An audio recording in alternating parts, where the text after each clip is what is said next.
all right. Everybody, this is the one, the only, incredibly talented Mr. Will Focus. Will, what's going on?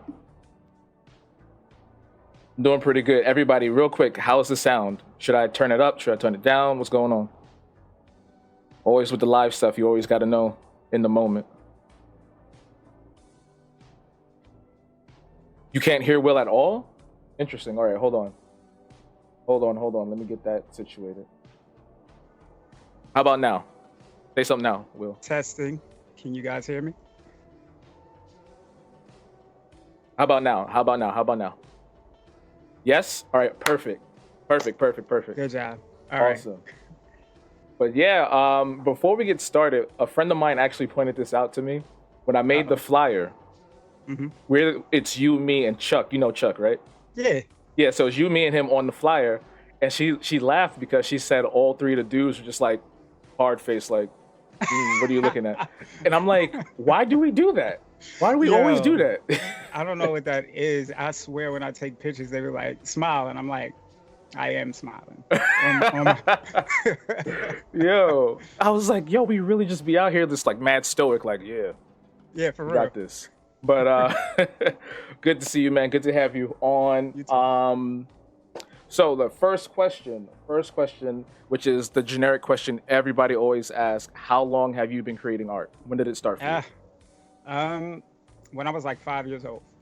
So I've been doing it for a while. And it started because my mom took me and my cousins into like the living room. One day she sat us down and she was like, just sit here. And she pulled out a lined piece of paper and a pencil and started drawing. I had never seen anybody do that before, so I was amazed and I was like stuck. And I was like, we can do this? Like this is a thing? So ever since that point, like I've been drawing nonstop since then. So yeah, ever since I was a little kid. That's what's up. Yeah, me actually that's my kind of thing too. I might be a little younger because I definitely have a book when I was like a toddler and it's just all like scratch marks and doodles and stuff in it. But it's like a real cool thing to just pick up as a kid and then you just grow with it. Did you find it to be something that you always went to as you were growing up, or did sometimes you leave it and come back? How'd that work out? I drew consistently maybe until college. And then for like a good 10 years, I didn't draw at all. And I regretted that. But yeah, I definitely was a kid who was like going to find the printer and taking paper out the printer so I could have clean drawing paper if I ran out. And then I was using that like all the time. In the middle of class, while my textbook is open, I got paper in between there, drawing characters, whatever the case may be. So yeah, I was definitely drawing all the time. Nice. Well, you did say up until college. So what happened around then? Oh, so in college, I had kids. And fatherhood hit, and it wasn't that I didn't have time. I was just so focused on trying to make everything else work. Yeah. Because, okay, I'll put it to you like this. So I wanted to go to school for art, but I ended up getting a full scholarship in mechanical engineering. And my mom was like, nah, you going for this. And I didn't argue that, so I just went for that. But it kind of killed my creative vibe at the same time.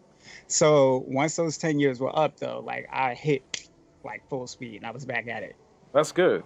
Now, you as a father, do you instill it into your children about the creativity side, or do you try to have them on course for something completely different from what you're doing? Because I know sometimes people are like, oh, I was an artist, I struggled, I don't want my kid doing that.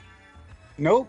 Actually, the funny thing is, I feel like Black people in general tend to excel at creative endeavors. So ever since they were little, the first thing I instilled with them was branding.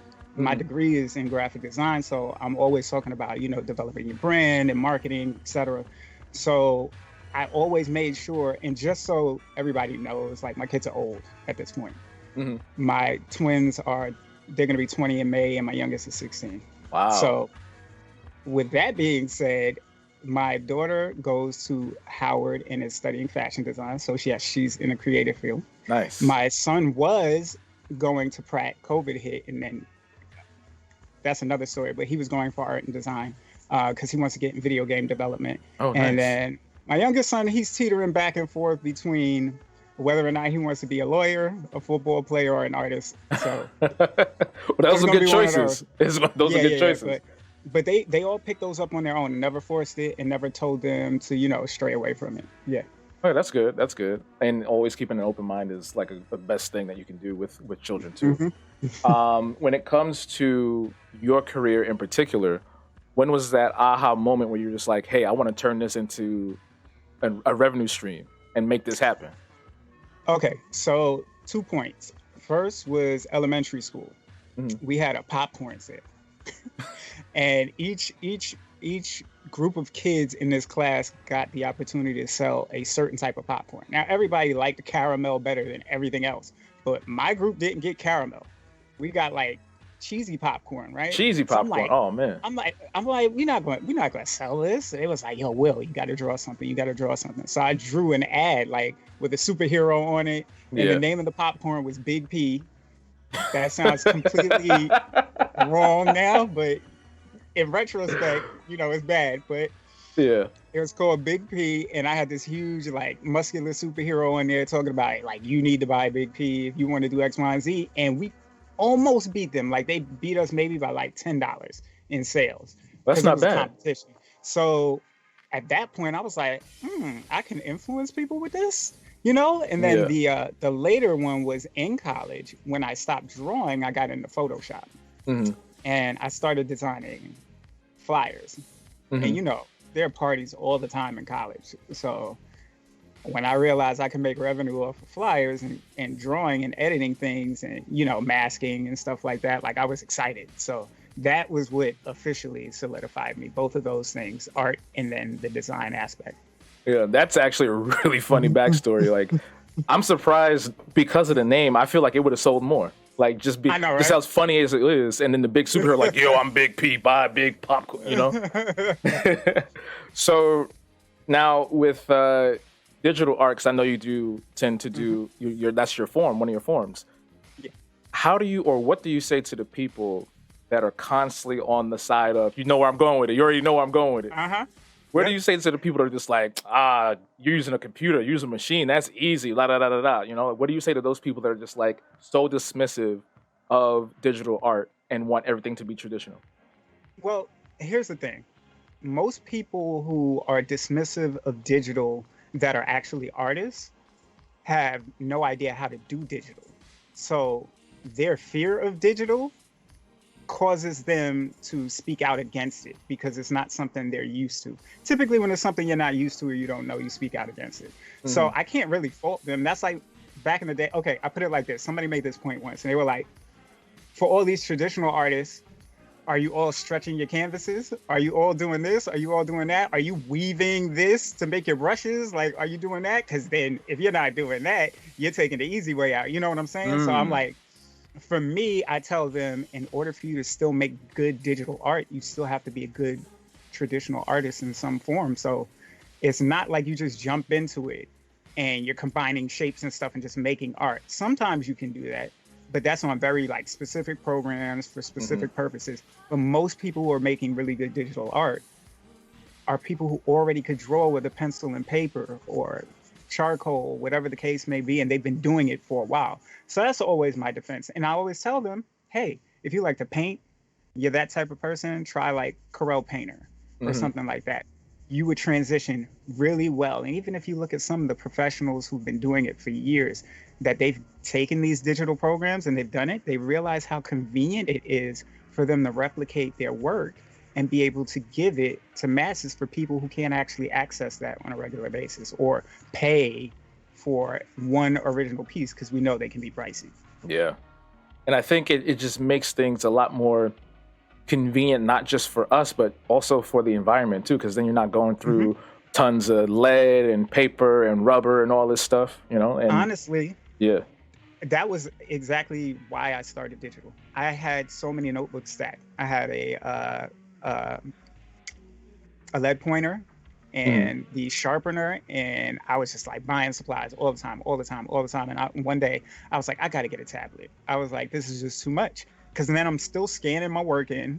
I was like, and then going over it digitally, I was like, I can eliminate all of this work, save man time, like man hours, and get this done quicker and more efficiently, and it'll look cleaner. So Yeah. that's what I did. It's funny because digital art now is like probably the biggest it's ever been, especially because of the pandemic. Have you For seen sure. what's his name? Beeple? You ever heard of him? No. Mm-mm. He's this dude, this white dude, who makes these crazy like animations, like 3D animations, and it's mostly Oh, like, wait. but yeah, I know who yeah, you're talking yeah, about. I just yeah, didn't know his name. yeah, I, yeah, yeah. This dude is a millionaire now because he's been doing like this crypto like auction sale stuff. It's called NFT, and like he sells the digital pieces in like a encased video screen. And he's just Word. like, yeah, like John Stamos is buying his stuff, all these other millionaires and celebrities. It's insane. I'm just like, yo, he just showed everybody digital art is here to stay. Like, that's Exactly. it. Exactly. There's nothing you could do about it. In all honesty, and most people's argument, I think, for the digital art thing is like, well, it's not original, right? Mm, But you can create a digital piece. You can have it printed out or specialize in terms of the way it's printed. Like I have metal prints, like physical metal, mm, metallic that's dope. prints with different finishes. And then I give certificates of authenticity with certain works, like if it's an original one. And Mm, then that guarantees that I'm not reproducing the work. So you still have the original. You know what I'm saying? So it's yeah, stuff like that. There are ways around it so that way people have authentic pieces of work. that's dope. Now on your site and in some of your spaces, you list yourself as doing Afrofuturist art. So what is Afrofuturism? Well, okay, so I feel like it can be defined in several ways, but I feel like for me, it's taking our people and showcasing us in a different light and time in which normally we're not seen, especially in like speculative fiction. We're not seen in the future. Hmm. When you look at things that revolve around the future, you never see like us, black and brown folks. You never see us. So I always like to show what it might look like if we were in the future, what our enlightened or heightened selves might be. Some people develop it when they're telling a story of what has happened to us and how we developed as a process from it. And I'm looking at it as tying in the excellence we may have came from with the Hmm. excellence we would be. So that's what Afrofuturism means to me. That's good because I've always been because everybody's got a different definition. You know what I mean? Mhm. You've got some people saying one thing. It's just so many different things, but I think it's a really beautiful space to be in because, like you Mhm. said, when we look to the future, I can't name. I can barely name any movie that had like us as a prominent role. Maybe in the background somewhere, maybe somewhere in the back alley. You know, like, hey, it's me. I'm black, but Exactly. like not in the front. Like, yo, what's happening? So I think that's Hmm. that's a wonderful movement that's been going on. And when it comes to being a black man and your blackness, how do you choose to go about creating your art in that way? How do you choose to represent not us as a whole, because no one's a monolith, but how do you choose to represent yourself? What do you want people to see when they look at a will focus illustration or piece? I want people to see themselves. I want people to be able to look at the art and be able to say, well, two things. Number one, the art is of a certain quality. I want them to be able to look at it and say, I'm proud that this art represents us. Mm, And then I want them to be able to say, this is art I could actually frame and put on my wall. Which is why most recently, one of the things I've been doing is I've been showing mock ups of the actual art in people's spaces so they can see that, again, going back to the digital art aspect, that it can represent you, look well, and be in your space. And I think when people see proof of concept, it hits more. And when people see themselves, that's why representation matters. mhm. Uh, it also hits closer to home. It makes people feel a little warm inside. Yeah, that's a really good way to put it.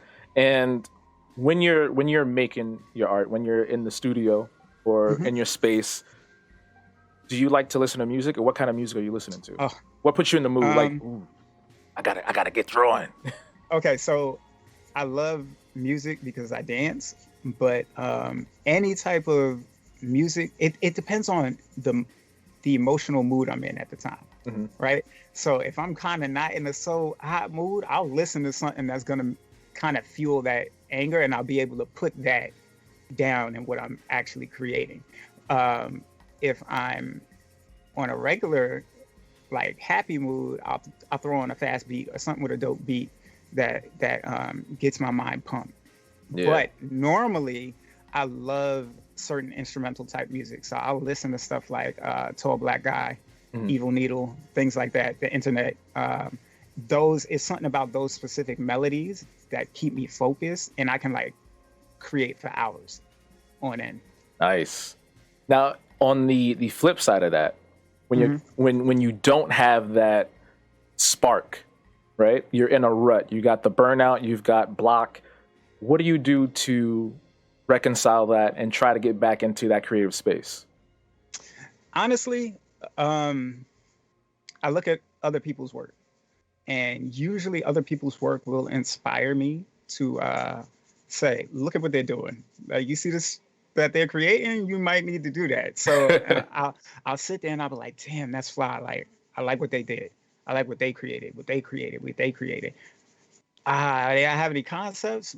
Oh, I was thinking about doing this. Maybe I need to do this. Maybe I need to add this, or maybe I'll do this." And and that'll push me to like actually create something. So I'll go through stuff and I'll look at like Pinterest is good for me. Mm, Like I'll go I on forgot about Pinterest Pinterest, to be honest with you. and it's like bacon. No, I go on Pinterest and I'll look up various posings and dynamic poses and just illustrations and various color schemes and things that people are using in their works, and it'll inspire me. And I'll be like, all right, now I'm good enough to get back in it. And then I'll jump back in it.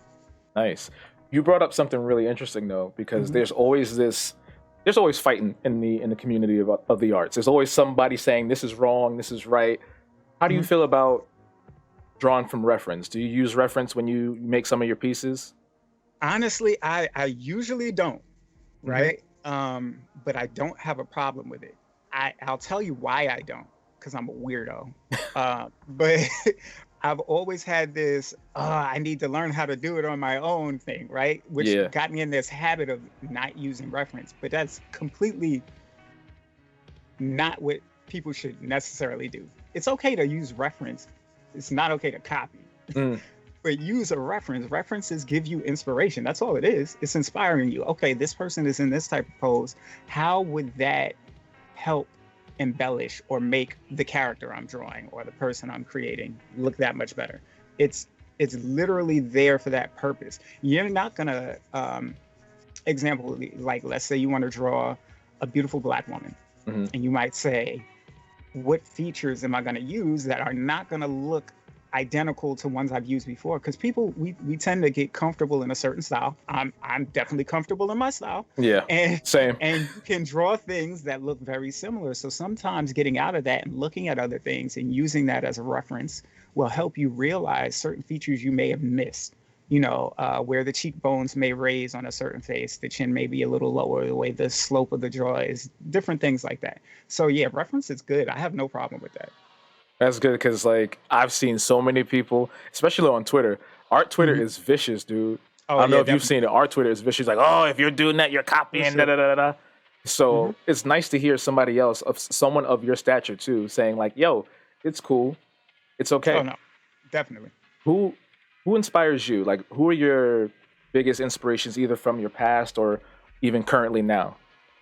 Um, Honestly, and it's funny. I have there are a couple of people, but one of my I'll name some of the people whose art I like.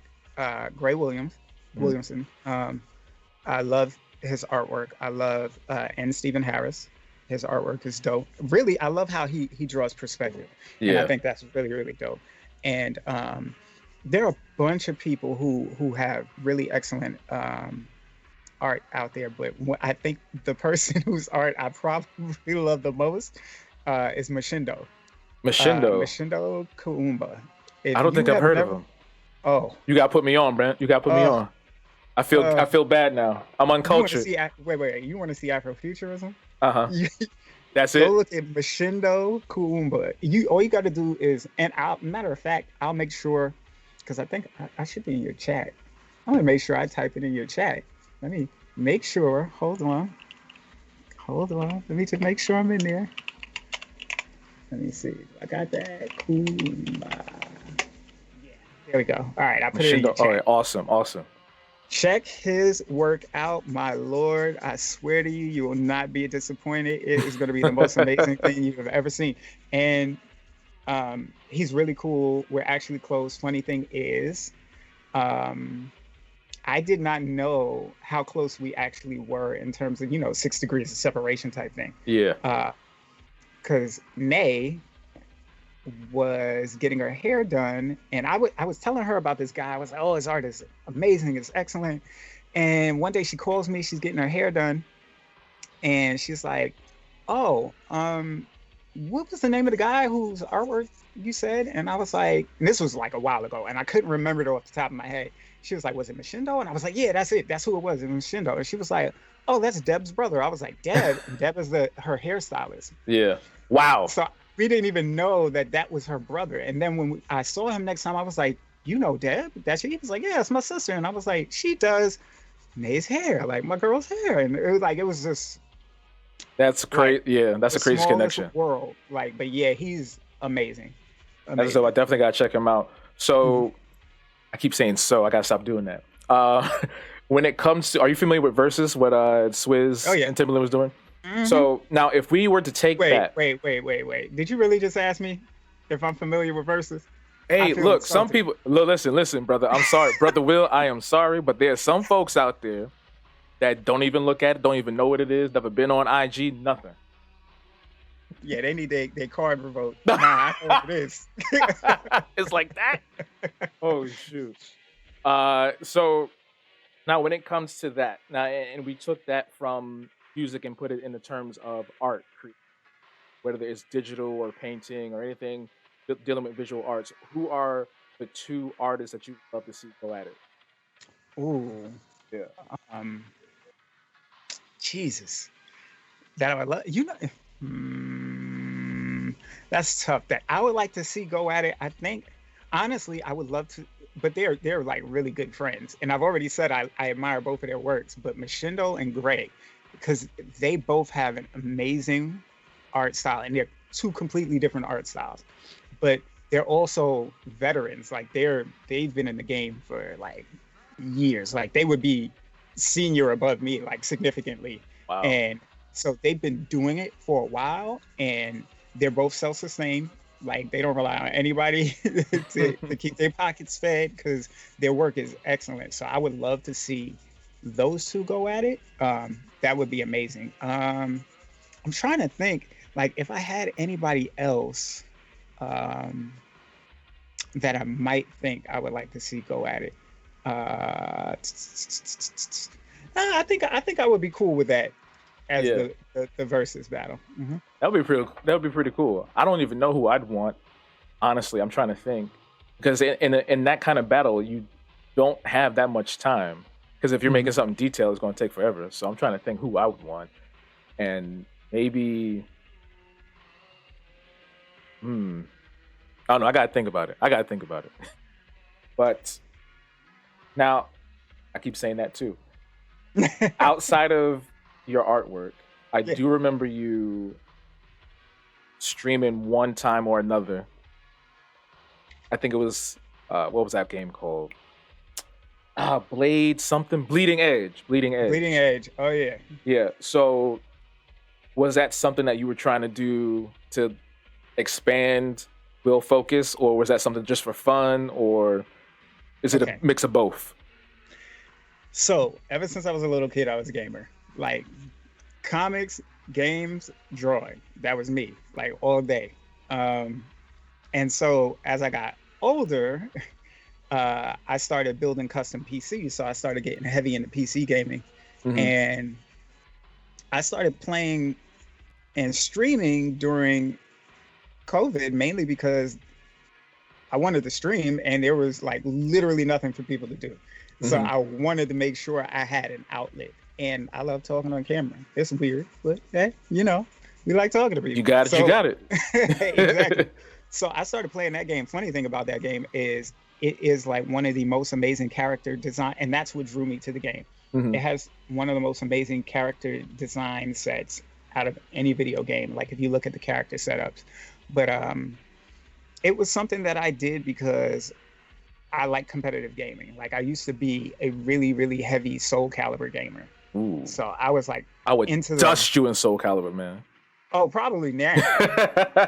Not back then. I would have Okay, took the okay. lunch money like heavy, like and wouldn't have looked back. I was a dude who, because people didn't understand how to game correctly, like how to fight correctly back then. I would go to Yeah. these events and I would literally play with one hand and with my eyes closed and beat people Are you because wilding? they didn't understand audio cues, like when the weapons clash, how to parry and do certain Yeah, things. And I knew combos off the top of my head. I knew what the sounds would make when I would hit certain things. So I was wrecking people that's without crazy. looking. So One hand and yeah. eyes closed. I'd never heard of that. When it comes to games, Hmm. um, what you said was really cool that you were drawn to the character design. So Hmm. when it when you see a video game, do you Hmm. tend to be more into the art direction? Because it could be something that sells well or not doesn't sell well at all, but would you still get it because like, oh wow, this looks amazing. I love the environmental design, I love the character design. And what has been maybe a couple of games besides Bleeding Edge that have stuck out to you in that way? Okay. So yes, I would. Because I remember back in the day, I used to like get game magazines, and I would always look at, oh, here are the specs of the new system, and it's going to be so powerful. The graphics are going to be this, the graphics are going to be that, right? So I was like mega hype. And whenever I would see a new system or a new game, I'm looking to see how much better it looked than the last game. Like Hmm. that used to be like my number one priority. I wasn't gameplay always seemed to be good regardless back Hmm. then.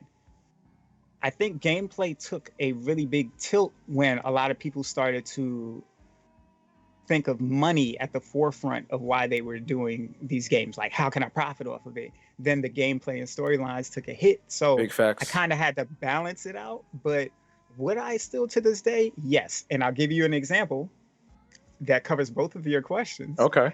Cyberpunk 2077. Oh. So I got that game, Hmm. pre-ordered it. I have been waiting on it for years. Got it, and my system is it's pretty decent. I got a RTX 2080. Hmm. I got 32 gigs of RAM and like a 2700X. So when it first came out, I was like, I don't have everything top end because it's slightly dated, but Hmm. it came out. I was like, oh, I got RTX. I'm gonna be good. Like whenever I get a game, my first Uh-huh. thing I do, max out the settings. Let me see what we do, right? So, so I maxed out the settings and I started playing. And I remember I had to go into the bar and talk to the bartender. And the first time I did it, this man was moving at like 2 frames a second. I Oh was like, damn. this cannot be life. What is happening?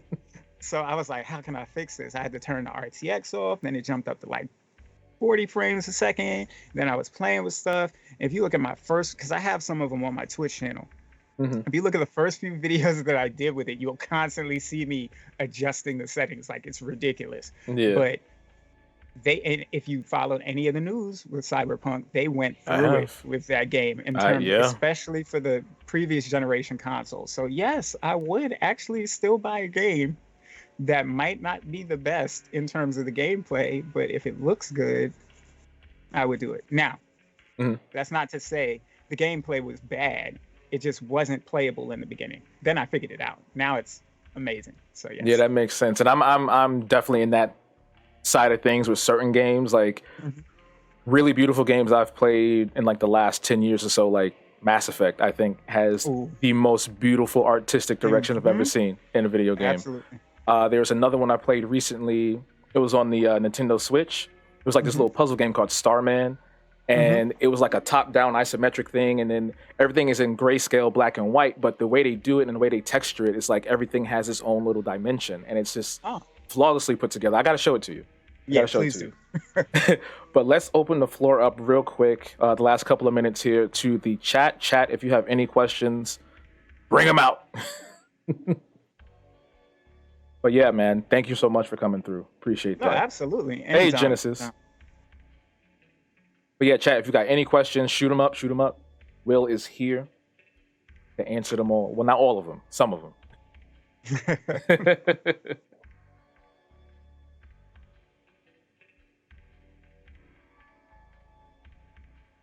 And you know what? I'm happy I actually like I don't know what took, because I'm on your Patreon, Hmm. everything. Yes, Like I support, love your work. appreciate it. I did not know until this that you had a Twitch. Like how did I just find this out? Because I ain't really been on. Because Nah, I I know want to you're hear on. that. I know you're on Facebook more than the other stuff, Hmm. so I haven't been on Facebook posting because I don't like Facebook anymore. Oh, I hate Facebook. Yeah, Listen, Facebook is the worst, it is the absolute worst. It's a dungeon of opinions. I do not like it. bro. It's like literal Walmart. Like it's like going to It is Walmart in Walmart. Florida. Like I don't want to be here. Oh, we do have some Oh questions man. though. Okay. How would this is from Genesis, who is a good friend of mine. How would you describe your creative process? Honestly, it flows. So usually if I want to create, I don't actually start off with an idea of what I'm going to do. I start just drawing, and then I might see something that actually like speaks to me, and so then I'll like draw around that.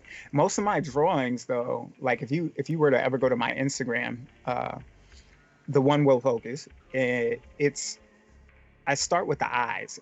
Usually I used to love drawing eyes all the time. So it's like a habit to start drawing with the eyes on a piece. Hmm. And then I'll start drawing around that. And depending upon the facial expression they make or how I draw the eyes, I'll start developing everything according to that. Or there'll be an energy, like I'll start drawing like figure sketches just to, see how poses are going to be. And then one that like appeals to me, then I'm like, okay, let me solidify this. And then I'll go through with that. Like, so that's typically how it is. So and then I'll sketch it out rough, then I'll fine line it. I'll go through and do some light shading. And then if I decide to color it, I'll go grayscale typically, and then I'll color over the grayscale. And that's typically how I end up with my pieces. Nice. Now the next question comes from Mina Soul. She asks if you're interested in creating a cartoon. Now, when she says cartoon, I'm assuming she means something animated. I absolutely would love to, if as long as I didn't have to do the animation. I feel like animation is like you got to be a whole different animal to want to deal with animation because you you're drawing frames. Like, granted, there are some programs that allow you to like transition between certain amount of frames to create animations, etc. And I know this because I've done it before. That is like the biggest headache if you're not like super proficient in it. But I would Yeah. love to create a story, which I am doing, Hmm. with artwork along with it, and then say, okay, how can I pitch this to an animation company and have it produced and executed? That I would absolutely love to do. Absolutely. Nice. Yeah, it's ironically, I feel a lot of people don't know the actual definition of a cartoon. And I feel it Mm, goes over a lot of people's heads because I remember when I was researching and trying to like, because you're in the industry, you should know about it. A mhm. cartoon could actually just be a flat image, like a Oh drawing. yeah, but that's why I said I assume they Yeah. may have meant animation because if it's just the flat drawings, I've done those and I've actually drawn tunes. But for me, I've always wanted to do a a I guess more of a more realistic, personal appearing uh, comic that would then be transitioned into animation. Like, for instance, I would love to see there's your work, Hmm. Hab. I would love to see animated. I've seen some of the stuff that you've actually animated. Like, you've Thank you. done smaller animations, so I've Yeah, definitely yeah. seen it. Appreciate And that. there is another guy who does Monarch comics, Mhm. and I would love to see his animated. Y'all are actually the two people who I support on Patreon because I like Nice. the solid work, and I would like to see Chuck. Yo, Um, Chuck would kill it. Like yeah, that would be a yeah, crazy cartoon. I've seen one of his animated pieces before. Like, I would love to see it as an animation again, Yeah. like his actual bounce comic. So Yeah, yeah. Bounce is insane. The next question here is from Let's Play Boomaye. He asks, "Do you have a piece that you're most proud of?" Yeah, I have a piece called Hockey. Um, it is one of three protection pieces that I created. And if you look on my Instagram, she will be a bald head black woman, Hands are going to be like this on the side of her head. She's going to have a triangular shape above her head with a light shining down on her head. It's a color piece. Actually have that in a metal print that I created. And that is probably the piece that I'm most proud. Like, I absolutely love that piece. Are the metal prints, real quick, are the metal prints from Displate by any chance? No, they're not from Displate. Okay. But yes, I am aware of Displate. I think I have something on Displate, but I haven't used Displate in a while. But yeah, it's not from Displate though. Okay. Well, that sounds dope. And then the last question here is from Real Ron Perty, and he asks is if you are a fan of Christopher Priest. Who's Christopher Priest? Tell me offhand. Maybe I'll know exactly who that is, because I feel like I know visually, and sometimes I don't know names, and I don't want to make a mistake and assume it's somebody that's not. Same. And also, Mina says she would love to voice. She would love to voice act. She's been wanting to do some cartoons, so I'm assuming at some point, if we ever do something, if you animate, if I animate, we got to get her on. No, absolutely. Oh, he created Priest. Yeah. Okay. I just went and looked. Absolutely. Nice. And see, I didn't want to make any assumptions and make the wrong assumption. So absolutely, I do. I haven't seen. I have the first volume of Priest, and I know they made a show, but I haven't even like gone through the whole thing yet. But I loved what I saw so far. It was amazing. Now, are you working on anything that you can talk about right now? You got any projects in the tuck?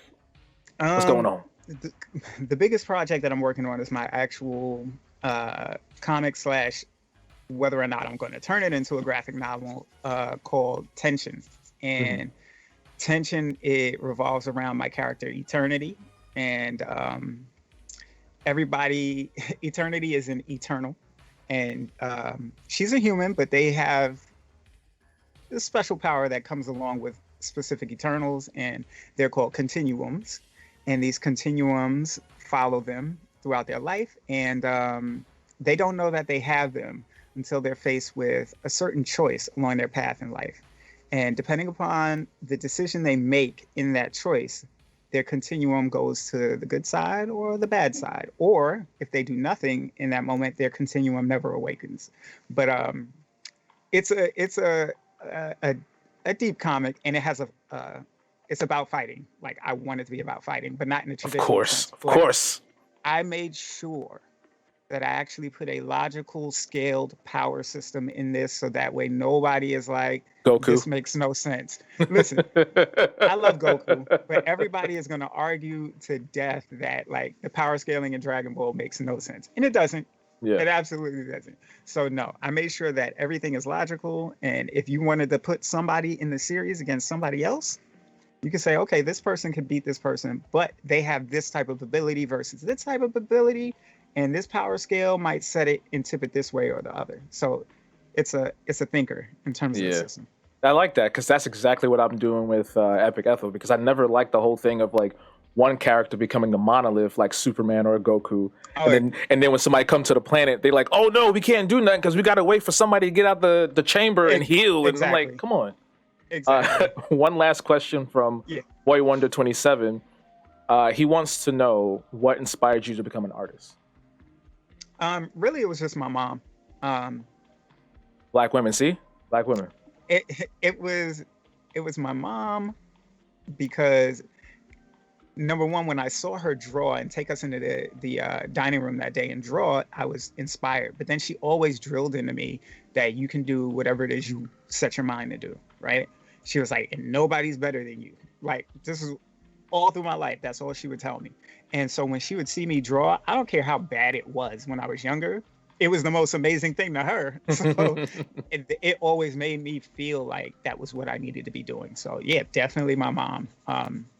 She was the inspiration behind it. I always give her credit and her flowers when it comes to that. Like, nobody can take that away from her. That's beautiful, man. All right, man, Brother Will, thank you so much for coming through tonight. I really appreciate you chatting with us. Yeah. Where can the folks find you? You can find me on literally every social media at, all spelled out, The One Will Focus. Like Neo in the Matrix was the one. That is not where it came from. there's a story behind that. But it's the one will focus on everything. Like literally, even the onewillfocus.com. Like everything is the one will focus. That's good. What is the story behind that? That's actually something I wanted to ask you for a while. Okay. So real quick, story behind it, and it's kind of funny. When in 2014, like, well, first off, when I was dancing, my name was Focus, like, so, and my name is Will, so Will Focus. But when I decided to rebrand and go from my company, which is Fifth Gear Multimedia, to an individual brand, I was like, I need to get a handle for my social media. So I was like, okay, let me get this handle. And I was like, everybody has I am this person. I was like, I don't want I am Will Focus. Yeah. I was like, let me get, and what it was is I met another Will Focus on Facebook. No way. Right? Yeah, his name is like Will Focus Archibald. I'll never forget, because he randomly messaged me and was like, I didn't think another Will Focus existed. And I was like, me either. Block? No, I'm joking. I didn't block. But, what ended up happening was I was like, I got to snatch up my social media handles. So what I did was I went and I was like, okay, I'm going to do the real Will Focus, right? Mm-hmm. And I went to Twitter and I was one character too many. Damn. So I was like, what can I change this to make it proper? And I was like, the one Will Focus? I was like, I guess I'll use that. I like the one Will Focus. I was like, people are probably going to think I'm full of myself, but whatever. The one Will Focus it is. And it happened to work. So it's been the one Will Focus. So I thank Twitter for telling me my name was too long when I first went there. Well, shout outs to Jack, whatever his name is. But Will, once again, thank you for coming through, man. Appreciate you. Love the work that you do. And I look forward to this new project you're working on. You too. Peace, blessings, and thank you everybody for tuning in. I appreciate you guys. That's so important to have in an industry, right? Representation. And like you said, seeing somebody create something and feeling like you are a part of what they're creating, like seeing yourself within the game or movie or book or comic book or anything like that. And I think a lot of times